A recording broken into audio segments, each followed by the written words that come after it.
quelques mois, 330 hectares d'anciennes terres maraîchères ont laissé place à une mer de déchets, comme le décrit Alban Bernard, cet habitant de Carrières-sous-Poissy, Yvelines, a découvert juste derrière chez lui cette décharge, à ciel ouvert en promenant son chien il y a 3 mois. 8000 tonnes de déchets recouvrent cette plaine de la commune. Il y a des gravats de béton, des plaques de plâtre, des radiateurs, il y a même des plaques d'amiante. S'insurge-t-il, c'est hallucinant de voir ça. Depuis il a lancé un site internet, une pétition, et remue ciel et terre pour faire nettoyer les dégâts. Avec d'autres riverains, il envisage des porteurs plaintes contre X et contre l'État. Ça ne devrait pas être là mais plutôt à l'usine d'incinération Azali qui se trouve juste derrière nous, à 100 mètres. Pourquoi a-t-on laissé faire? Pourquoi n'a-t-on pas bloqué les allées? Je ne sais plus quoi dire tellement je suis dégoûté de voir ça.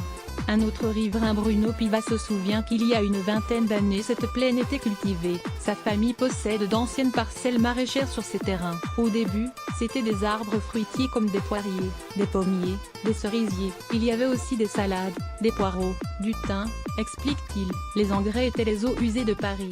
Ça devait les arranger, les Parisiens. Et on nous dit que c'est ça qui a pollué les terres. Cette plaine est tellement polluée au plomb que la préfecture a interdit la culture et la vente des légumes de la plaine au début des années 2000. Par la suite, différents camps de Roms ont alimenté un trafic de déchets de chantier. Le maire de Carrières-sous-Poissy, Christophe Delris, admet que leur évacuation a pris du temps. Pour démanteler des camps illicites, héberger 400 personnes, il a fallu beaucoup de réunions. Mais c'est ça la République. C'est être humain et s'occuper du monde. Christophe Delris, le maire de Carrières-sous-Poissy, apprend Info Zélon l'élu.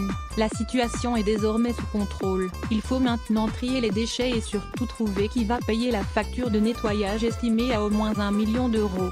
Il y a 2 interpellations qui se sont faites sur le site, raconte Anthony Effroy, conseiller municipal d'opposition et président de l'association Rive de Seine Nature Environnement, RNE.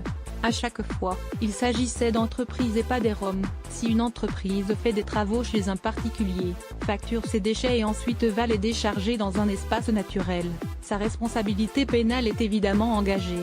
Aujourd'hui, RNE a lancé 2 procédures devant la justice. La première pénale et la seconde administrative contre l'État qui aurait dû intervenir plus tôt, selon l'association. Elle propose aussi de clôturer le site et de rendre gratuites les déchetteries pour les artisans afin que les dépôts sauvages ne se reproduisent pas ailleurs. À lire aussi sujet association des sociétés environnementales.